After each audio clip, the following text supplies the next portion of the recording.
Bien, gracias por mantener la sintonía en este sábado 23 de julio con su equipo de Legal Radio.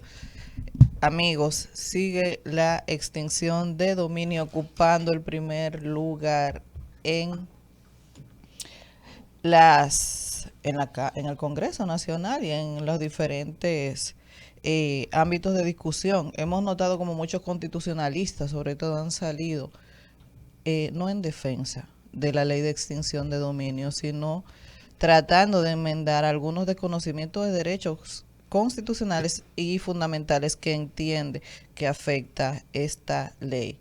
Realmente estas discusiones han revelado la necesidad de que se establezca sobre todo un procedimiento de manera clara, que es lo que a mí más me preocupa siempre. Es decir, yo te voy a extinguir el dominio, pero ¿cómo lo voy a hacer?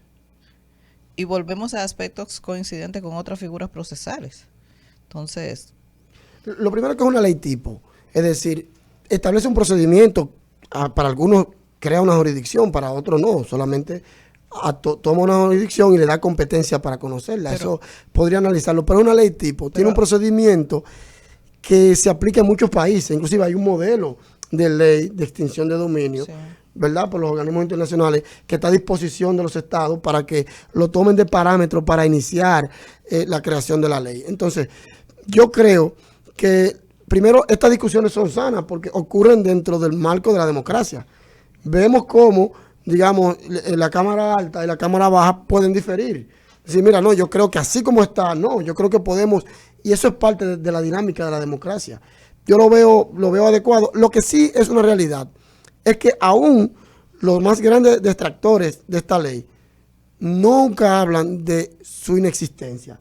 Sí, sí, debe existir una ley de extinción de dominio. Lo que se critica es quizás los derechos fundamentales que se pudieran violar con ella, que algunos entienden, y también se critica el método. Pero a todo el que yo he visto atacando, digamos, o criticando la ley, nunca propone la inexistencia de ella. Siempre plantean, sí, debe existir una ley, pero tenemos que ecualizarla jurídicamente de esta manera para que pueda estar en sintonía con la realidad dominicana. Mira, yo te voy a decir algo, dos cosas. Los organismos internacionales a veces crean leyes que pueden ser tipo, no necesariamente para que la tomemos de modelo. Eso se llama Códigos de Ordenación de Mercado, que comenzó con la adhesión del DERECAFTA, sino porque hay delitos transnacionales y hay una seguridad jurídica internacional para tratar de unificar las leyes en torno a que todas puedan estar más o menos parecidas y que puedan ser ligeramente adaptables a la realidad social de cada país. La Unión Europea con sus 28 países, eso es lo que hace y toma directrices y le dice a un Estado, mira, adapte su ley conforme a los parámetros internacionales.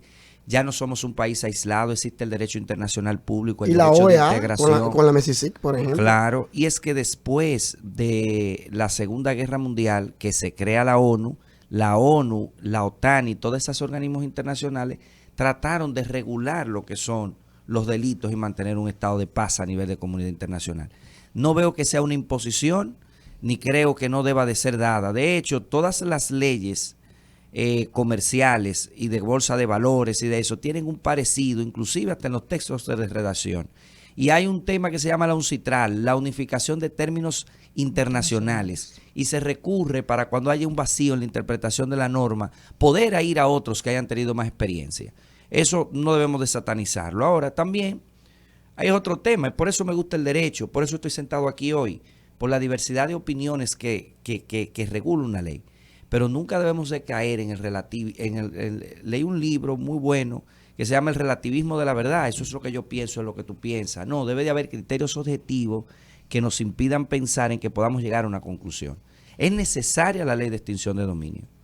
O sea, nadie discute la necesidad a nivel macro de clima de inversión, el dinero de narcotráfico, el dinero de trata de personas. Cuando entra al mercado, crea una distorsión porque al lavarse la competencia de otra empresa que tiene que pagar impuestos, tiene que adelantar y cosas, no compiten en igualdad y esas empresas cierran. Entonces la ley de extinción de dominio es necesaria. Ahora, ¿qué me gusta del juego democrático? Fíjense cómo de lo que se llama en el proceso legislativo, la ley de extinción de dominio, la llamada Cámara de Origen, que cuando va al Senado, a la Cámara de Diputados se llama Cámara Revisora, funciona así, tanto en el reglamento como en la interpretación de la Constitución. Esa Cámara Revisora de la Cámara de Diputados demostró ser un poco más democrática en el sentido de aceptar las opiniones de terceros y modificó en 36 ocasiones la ley para adaptarla a un tema mucho más constitucional. Y fíjense que es un hito, y eso hay que celebrarlo, y eso hay que felicitárselo a Pacheco. Logró que esa ley se aprobara a unanimidad, porque democratizó el debate de una manera tal que consensuó la ley. Y las modificaciones. Y esa modificación es la 36 y que fuese a unanimidad. Bueno, salvo que haya otra información, pero la información que tengo que se fue a unanimidad porque se consensuó la ley en todos los aspectos en que iba a ser modificable. Señores, no hay discusión de que una ley que te extingue el dominio, para que nosotros tengamos el origen del Código Civil, el Estado tiene el dominio de toda la propiedad. Lo único que te la cede a través de los muebles, que es con la posesión, y a través de los inmuebles con el título. Y tiene siempre la capacidad de quitártela con un decreto, por interés general o por interés público. Entonces, eso es así. Entonces, ellos mantienen el dominio. ¿Qué es lo que la ley persigue? Extinguirte el dominio que te da el Estado previamente, legítimamente. Y eso tiene que ser a través de un juicio sobre el bien. Ahora, es una ley orgánica. No hay discusión. Cuando te vas, han habido leyes de extinciones de dominio que no son tan abrasivas, que no se consideran leyes orgánicas en esos países. Se consideran estatutos que se desmembran de un tema. Pero en República Dominicana, la práctica indica que la ley de extinción de dominio es una ley orgánica que debe de ser refrendada y crea una jurisdicción especializada, porque el segundo bien más importante después de la vida es lo que tú trabajas con sudor en tu frente, y es la propiedad. Sí. Y eso genera, extinguir eso y dejarte sin nada, tiene que ser siempre a través de una afectación al derecho fundamental, y el derecho a la propiedad es un derecho fundamentalísimo que inclusive sostiene el Estado democrático. Yo creo que en el juego democrático esta dinámica que se da es interesante y qué bueno que pueda haber divergencia. Yo no creo que haya una Cámara más democrática que otra porque tú estés de acuerdo con las modificaciones que se hicieron. Yo creo que las personas tienen el derecho a estar en desacuerdo con otras, y eso es la democracia. Yo creo que los senadores, si estaban de acuerdo con esa ley, se hizo dentro del plano democrático. Y si los diputados no lo están y plantean estas modificaciones, también entra dentro del mismo juego democrático. Es decir, yo no quiero imputarle más democracia a una Cámara u otra en razón de que yo esté más de acuerdo con las modificaciones o el planteamiento de una Cámara y de otra. Es decir, yo no quiero ligar este tema. Sí me someto a lo siguiente. La discusión técnica jurídica con relación a la ley. Los puntos esenciales que se le critican a la ley, si pueden, digamos, impactar, ¿verdad?, colisionar con derechos fundamentales. Por ejemplo, el aspecto relativo a la retroactividad o retrospectividad, si existe o no. El aspecto relativo a la presunción de culpabilidad de ilicitud, en este caso presunción de ilicitud del bien o presunción de licitud del bien. Estos aspectos que nos conciernen a nosotros como juristas, yo creo que son los que deben marcar fuera del juego democrático, ¿verdad?, que es interesante verlo como se está planteando, es lo que debe marcar la discusión en los planos y en los foros jurídicos. Si ciertamente hay un choque con derechos fundamentales. Y por ejemplo, el aspecto de la retrospectividad o el aspecto de la, retroactividad. Yo creo, y aquí yo puedo diferir de muchas personas, que cuando se trata de ilicitud permanente, no aplica la retroactividad. Es decir, y me explico. Le voy a poner un paralelismo con el derecho penal, para que más o menos veamos la idea que estoy planteando. Con el migratorio, la discusión ha empezado sobre eso. Exacto, pero vamos a ver el derecho penal. El derecho penal se plantea, por ejemplo, acciones de delitos continuos. Es decir, una persona que porte un arma de fuego constantemente está cometiendo el delito, porque el porte del arma en sí mismo es un delito continuo. Mientras tenga el arma está cometiendo el delito. Esto implica que para este tipo de delitos, por ejemplo, la prescripción es a partir de que cesa la continuidad. Quiere decir que si tú tienes 20 años usando un arma de fuego ilegal, o tienes 20 años robándote la luz, que es otro tipo de delito continuo, no quiere decir que prescribió porque ya tú tienes 20 años haciéndolo. Se supone que hasta que tú tengas posesión del arma de fuego o hasta que tú estés conectado ilegalmente al poste de luz para robarte la luz, hasta este momento tú estás cometiendo el delito. Más o menos es la idea que se plantea con la ley de extinción de dominio. Es decir, se dice, mientras tú estés en posesión de un bien ilícito, hasta el momento que lo tengas, todavía está en la continuidad de la ilicitud. Entonces, tú no puedes hablar de prescripción. No, porque ya prescribió para mí. O sea, tú no puedes decirme, tú no puedes ahora al que porte un arma de fuego decirle, no, escúchame, como la ley se creó ahora de porte y tenencia de armas ilegales, y como tú tenías arma ilegal antes de que se creara la ley, para ti no aplica. No, si la ilicitud del bien todavía está vigente, se supone que a partir yo te puedo juzgar por ello. Ahora bien, el tratamiento para juzgarte no puede ser partiendo de que yo presuma que el bien es ilícito. Y ahí yo estoy en desacuerdo con esta parte. Es decir, de la combinación de los artículos que se prevén en la propuesta de ley, en el proyecto de ley, se estipula una presunción de licitud del bien.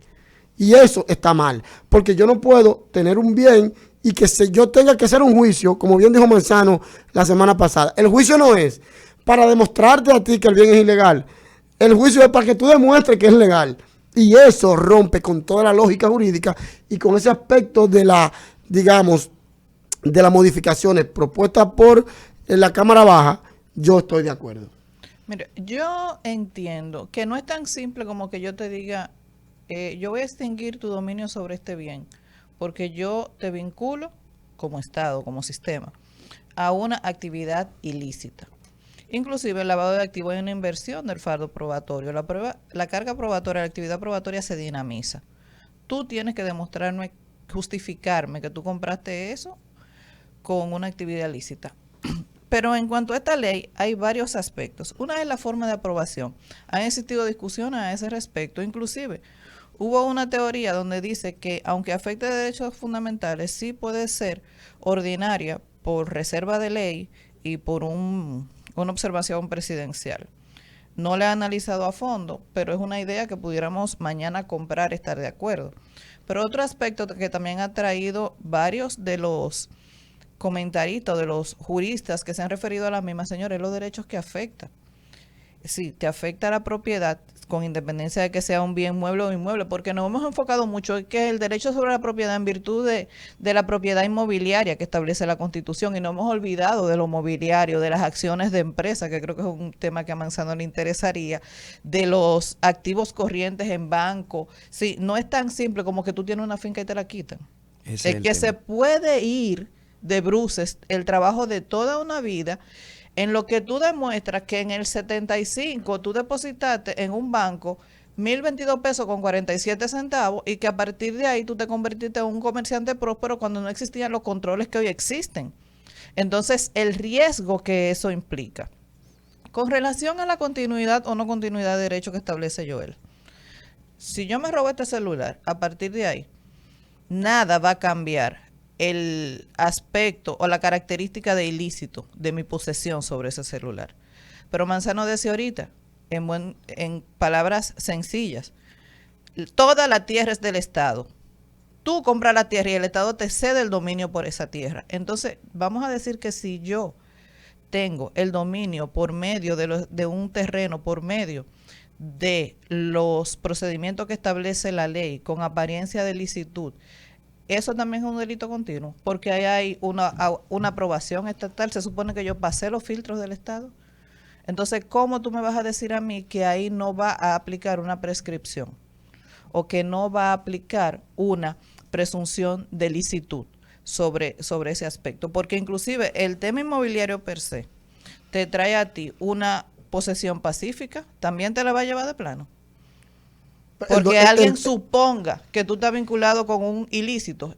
Otro tema, ahora que hablo de ilícito, es que no podemos decir, señores, que aquí por una estafa te van a venir a quitar tu patrimonio. Eso hay que tenerlo muy claro, en virtud y en base a cuáles delitos te van a vincular, que esa vinculación debe ser efectiva, y sobre eso te van a extinguir el dominio sobre cualquier tipo de patrimonio que tú No, posees. pero lo peor de todo es que no necesitan un delito para eso. Es decir, puede hacerse al margen de la ley penal. E incluso es una ley que está, digamos, originalmente prescrita para que se coloque al margen de la ley penal, a pesar de que la conozca una jurisdicción penal.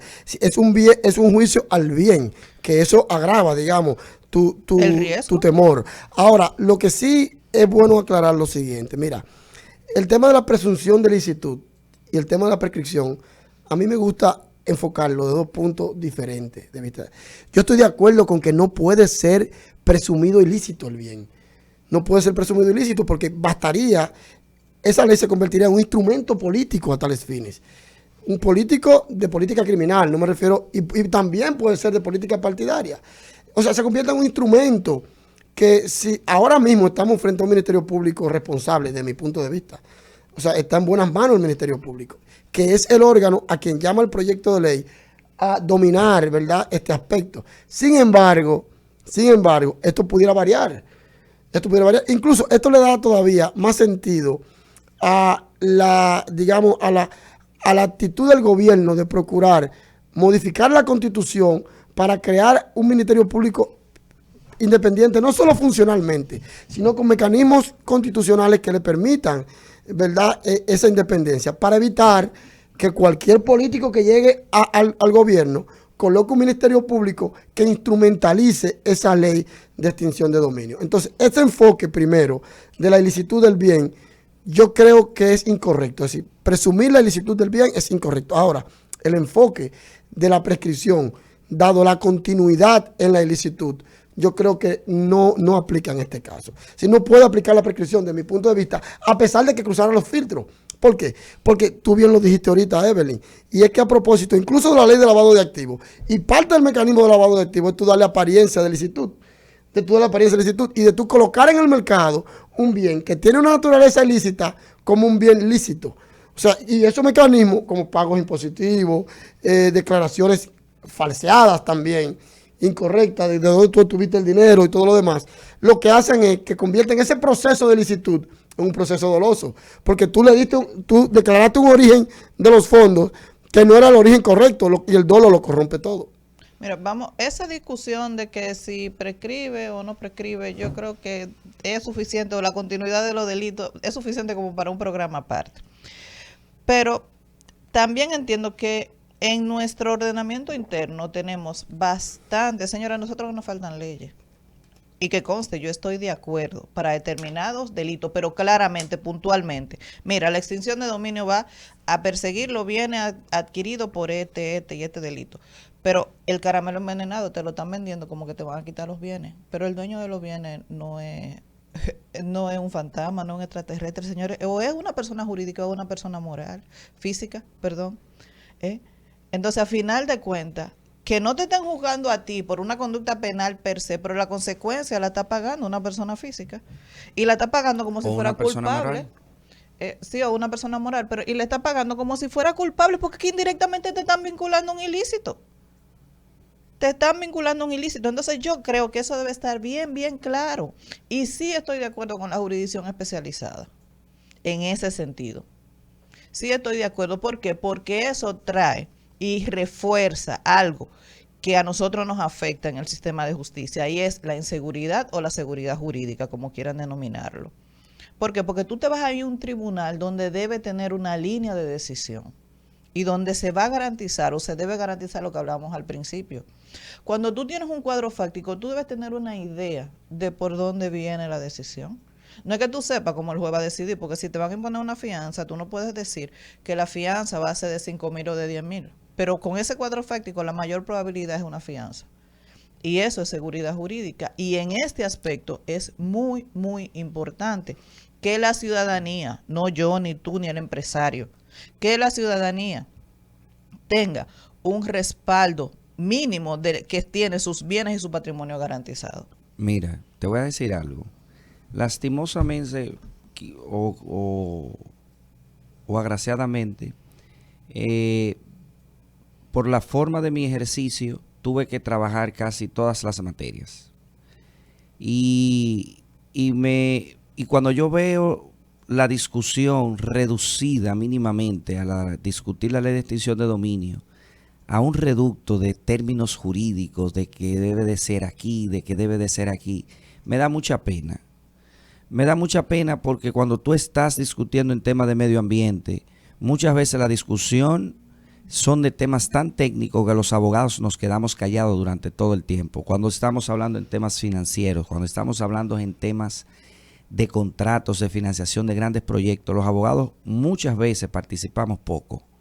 Cuando hablamos de ley de extinción de dominio, lo jurídico de la pendejadita de que un término, que una cosa, es lo de menos, señores. Hay que ver lo que es el tránsito de un bien. Los que no tenemos nada, no tememos nada con la ley de extinción de dominio, porque el que no tiene nada no le van a quitar nada. Y ese es el 60% de la población, no tiene nada. Vive alquilado, debe el carro, vive trabajando para pagar un préstamo. El 60%, pues tú entonces, tú sí eres benévolo. Claro, es decir, no le importa nada a la clase media, que es un médico, que es un abogado. Esa ley no le importa. Lo que importa es que los bienes se reducen a que las personas están discutiendo que una persona tiene un bien único, que compró una finca, que tiene un carro, que tiene un apartamento de lujo. Eso no es eso. Cuando a ti te extinguen el dominio, te agarran la propiedad, te la quitan de la mano y te cercenan todo y luego le hacen un juicio al bien de procedencia. Lastimosamente, bueno, tendré muchísimo trabajo, pero haré el esfuerzo académico de andar por casi todo el país para explicar bien esa ley, el alcance y explicar cómo es el tráfico comercial de bienes. Los bienes no se quedan congelados. Las personas que tienen mucho dinero no tienen un bien y pueden comercializar con personas que en un momento determinado, en una operación económica, puede que esté cometiendo un ilícito y no lo sepa, porque tienen tantos negocios. ¿Cómo tú excretas una parte del bien, de la extinción? ¿Cómo lo llevas? Y hay reducirlo a una simple discusión reduccionista del derecho, de la visión, a que es una interpretación de que esto es un bien, de que esto es un ilícito. Eso no debería ser así. Esto es un programa jurídico. Sí. Para que lo tomen en cuenta. Pero no, ¿qué pasó? No, que la discusión jurídica en este punto es apropiada. O sea, no diga que estamos reduciendo la discusión jurídica. No, pero no somos nosotros. No somos nosotros. No, pero porque nosotros damos una opinión una vez a la semana. Sí. O sea, la discusión se reduce, por ejemplo, la Cámara. ¿Qué es lo que pasa? Por ejemplo, en el Senado, tú tienes 30 comisiones. Farideh preside la de Hacienda, Vigilio Sedano preside la cosa, y las leyes entran y se van a comisión. No, a mí no me parece que eso sea democrático. Y me parece que no debe de ser así. Pero en este caso, esa ley en particular, al no tener ningún encaje, se creó una comisión especial, que es la que preside el doctor Pedro Catrén. Excelentemente presidida, una estrella. Claro. Llamó aquí al programa y a pesar de todas las preguntas que le hicimos, salió airoso. Airoso. Pero miren, Catrén es mi amigo, cabeza. hemos ejercido juntos, para mí tengo el privilegio de su amistad, pero también esa amistad me permite disentir con él y él no sentirse herido. Es decir, ¿cuál es la discusión? Él no se siente, y su hijo Salvador es mi amigo, mi hermano, y también puedo decirle las cosas que estoy en desacuerdo. Eso no impide que lo que diga Joel, que es otro hermano mío, yo tenga que aceptarlo. Hermano, hemos nunca estado de acuerdo en ningún punto desde la universidad. Otro hermano, y no, las discusiones, después. Félix Tena y yo nunca hemos estado de acuerdo en ningún tema. Entonces, ¿por qué? Ahí es un poco complejo, tú sabes. Bueno, pero lo que digo es eso. O sea, yo no tengo Maestro para yo no lo niego. Maestro, claro, Félix. Félix Tena es un maestro, pero mi visión de reducir esa discusión a términos va a dar un tema. La Cámara de Diputados enmendó lo que el Senado había trabajado, que lo había llevado a una línea de discusión y de extinguir por razones un poco amplias que no entraban, que estaban en efectos de otra ley. Y cuando usted tiene un empresario que tiene 400 millones o 1.300 millones de pesos, una empresa que invierte en acción y que esa empresa, cuando usted invirtió, imagínese usted, 1.500 millones en el tráfico que debería haber confianza y que debe de supervisarlo es el Estado, que no haya bienes ilícitos. Y usted viene e invierte en una empresa y crea 400 empleos y esa empresa devino en que uno debió haber tenido una participación de carácter, digámoslo así, con dinero ilícito. Se va a venir a extinguir todo eso. Y cuando se extinga todo eso, lo vemos bien en el tema teórico, de decir simplemente, no, pero ahí va a haber un juez, y ahí va a haber un tema de que se va a decidir, y que se va a tener. Si no se hacen los principios rectores, si no se aplica bien los conceptos del alcance de bien, ya se está hablando hasta de bien intangible. Inclusive, estoy revisando una tesis de cómo se incautan a nivel de lavado de activos los bienes intangibles. Una marca colocada en el mercado, Rumba, esta emisora, vale más que los micrófonos juntos por el valor polivalente. Todos los bienes reunidos, usted los desmembra y eso vale 80,000, 800,000 pesos, pero el valor completo de la empresa con la marca valdrá millones de dólares. Entonces, debemos de ser sensatos de que no debe ser únicamente discutir si esto, si viene, no. Eso es una ley fundamental orgánica para que no la vayan a reformar después en entuerto. Pero se le dio una salida en la Cámara de Diputados, que es hacer un reglamento, un decreto de aplicación, porque si no el presidente no hubiese podido, si no se le da esa salida. Esa idea también me atemoriza no, un poco, inclusive, porque el tema de las modificaciones y los reglamentos son los que realmente provocan el problema en la aplicación de las leyes, porque yo me estoy yendo muy a lo práctico. No, pues a mí me encantan los reglamentos, de hecho eso es lo del futuro. Las leyes del futuro en materia económica es la facilidad de tu poder derogarla. Si te equivocas, simplemente emites una resolución. Por eso, hoy a los ministerios, a los 23 ministerios, las administraciones públicas le dan más poder de resolución y le dan poder de sancionamiento y le dan poder de sancionamiento administrativo sancionador. ¿Sabes para qué? Para que se observe toda la telaraña del observar lo que dice Joel, de que las normas se cumplan, es darle un poder coercitivo de manera sancionadora administrativo de que se cumplan, si no va a tener que irte a lo penal a darle un chancletazo. Y hoy por hoy, para dejar cerrado mi opinión sobre ese tema, hemos guardado todos los principios, digo guardado en un closet: principio de última ratio, solución alternativa de conflicto, principio de certeza penal, principio de legalidad, principio de debido proceso, todo lo hemos guardado. Lo hemos guardado con una llave que no encontramos. Porque todo por lo que luchamos es por llevar un Estado de Derecho. ¿Y usted sabe qué significa un Estado de Derecho cuando pasamos al constitucionalismo? Que las actuaciones del Estado todas están cerradas por una ley. El Estado está cerrado a la ley. Ahora no es crear leyes para darle más y más poder para poder perseguir y destruir a personas jurídicas, a personas de eso. Y esa ley, como estaba originalmente, estaba bien, pero le faltaba esos retoques. Y espero que en el Senado, que es menos democrático que la Cámara de Diputados, porque no hace consenso, el presidente no hace consenso con ningún sector, ni con el empresarial, ni con los clases trabajadoras, ni con eso, no recibe opiniones y hasta cerró el tema de posibilidad de periodistas. Ese Senado, que es menos democrático, debe de estudiar y no agarrar esa ley ahora y simplemente imponerse, porque para la población, senador y diputado es lo mismo, pero representa más al diputado, porque el diputado es la esencia misma del pueblo. Ellos están un poco más arriba, con un poco más de privilegio. Entonces, observen, democraticen, discutan esa ley y hagan de esa ley un instrumento efectivo y no se cierren como ustedes están acostumbrados a hacerlo en esos debates. El consenso, yo creo, hay que analizar algunos aspectos de la democracia, sobre todo el consenso en el plano democrático. Es decir, yo creo que el consenso también es disentir de una opinión, ¿verdad? La democracia también implica disentir de una opinión. Y el consenso no el consenso para mí más que todo es una negociación. Es decir, bueno, yo cedo en algo, tú cedes en otro y nos ponemos de acuerdo. Y eso, digamos, es sano también. Pero no necesariamente siempre bueno.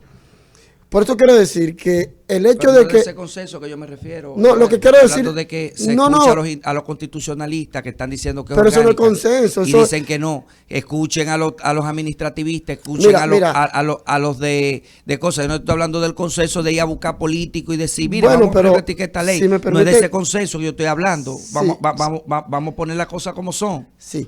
Entonces, para decirte mi opinión en este aspecto, mira, como está diseñada el sistema democrático de la República Dominicana, las discusiones de la aprobación de leyes, ustedes lo saben más que yo, están destinadas para los representantes de los ciudadanos que fueron votados a tales fines, es decir, los diputados y los senadores, en 2 cámaras.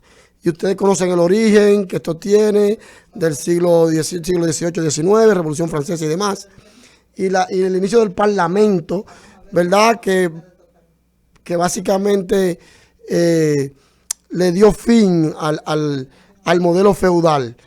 A partir de ahí, las personas que fueron, digamos, elegidas por el pueblo para votar las leyes son los senadores y los diputados. Los constitucionalistas no fueron elegidos y por el Tribunal Constitucional si creado para anular eso. Sí. Porque ¿qué es eso? Eso le da legitimidad. Eso es que la ley sea creada y pase por esto. Y si creamos la pena de muerte y la votamos unanimidad por el Senado y por el diputado. No, pero y el paralelismo, pues yo no creo que no creo le da legitimidad a una ley. No creo que el símil que, bueno. Si me permiten concluir la idea después de la conferencia que tú has dado, yo creo que sería más sano. Lo que pasa es que los tribunales, por ejemplo, en Alemania tú agarras y cuando se crearon los controles y se prohibieron y nacieron las leyes nazis, ¿usted sabe qué pasó? Todos votaron por unanimidad en las leyes y por eso nace el control del filtro de racionalidad. ¿Qué tú me vienes a decir? Que porque el Senado lo haga ya es democrático, tú no ya sabes, se vale y eso lo que pasa es que tú no sabes lo que te voy a decir. Como no lo sabes, entonces tú me dices, ¿qué tú me vienes a decir? Estás prejuzgando lo que voy a decir y has construido un discurso para atacar mi futura posición. Entonces, como tú has pasado la mañana hablando de democracia, lo único que te quiero pedir es que me permita concluir la idea y por favor, dentro de este plano democrático, puede diferir de ella. Bien, en los 3 minutos que nos quedan, concluye tu democrática idea. Bueno, y a pesar de todo, estoy compilado a terminar la idea en 3 minutos. Porque tú dejaste que Manzano hablara. Yo no puedo detenerlo. Bueno, en definitiva lo que quiero decir es, en una sociedad moderna, todos los sectores participan. Todos los sectores participan. Y de ahí es que, por ejemplo, se consultan a sectores, sobre todo a los sectores que van a ser impactados con una ley. Yo no estoy diciendo con esto que no se pueda consultar, digamos, y es del lugar. Por eso difiero cuando tú dices, eso de mandarlo a comisión es antidemocrático. No, por el contrario, eso es tecnificar el discurso. Porque la comisión lo que va a hacer es procurar presentar un proyecto que sea técnico y que discutamos partiendo de una base ya creada por los técnicos, que pueda hacer inclusive esa comisión consultar, pagar y contratar. Estoy de acuerdo con que sobre todo los constitucionalistas son los que deben opinar al respecto. Lo que quiero decir es que una vez concluidas todas las opiniones al respecto, quienes van a votar por la ley, por su aprobación o no, son los órganos constitucionalmente llamados a votar las leyes. Y aquí se puede disentir. Un órgano puede disentir de otro. Un órgano puede decir, yo estoy de acuerdo con la ley, y otro puede decir, yo no estoy de acuerdo con la ley. ¿Qué es lo que ha pasado? El hecho de que uno no esté de acuerdo, no lo puedo satanizar porque no sea mi postura. Por el contrario, algunos dicen, no, lo correcto es como lo hizo la Cámara de Senadores. Aunque estén equivocados desde mi punto de vista, pero apoyan esta moción. Apoyan esta moción porque ellos están de acuerdo con esto. Yo no estoy diciendo que ellos están cambiando su forma de pensar para agradar a alguien. Estoy diciendo que están convencidos de que la ley debe ser de esa manera u otra. Y esa discusión democrática, reitero, es sana desde mi punto de vista. Bien, yo estoy de acuerdo en que realmente sea un ejercicio democrático de la discusión de la ley con Claro, guardando la distancia y respetando la postura de cada quien, porque recordemos que nosotros lo tratamos como abogados y yo voy a ver lo constitucional, lo procesal, lo penal, el riesgo de extinguir el dominio sobre un patrimonio, pero los senadores y diputados ven a la sociedad en todo el contexto, es decir, ven a los empresarios, a los pequeños comerciantes, a la zona franca, al político, al no político, al compañero de partido, ven a todo el mundo. Señores, llegamos al final de nuestro programa en el día de hoy, lamentablemente. Manzano, el sábado que viene Joel va a hablar más que tú, porque le debes un tiempo de comentario del día de hoy. Yo lo que hago es aprender, Aquí todos aprendimos, ¿no? Señores, no sé, miren aquí en esta cabina, esto es realmente, democrático. Esto es una delicia estar aquí con estos compañeros. Les invitamos a que pasen un feliz fin de semana. Al señor José Luis, tengo el tema que me propuso en carpeta. Le prometo que vamos a desarrollarlo el sábado que viene. Gracias por la sintonía. Pasen buen fin de semana. Legal Radio se despide por hoy. Escuchas Legal Radio por Rumba 98.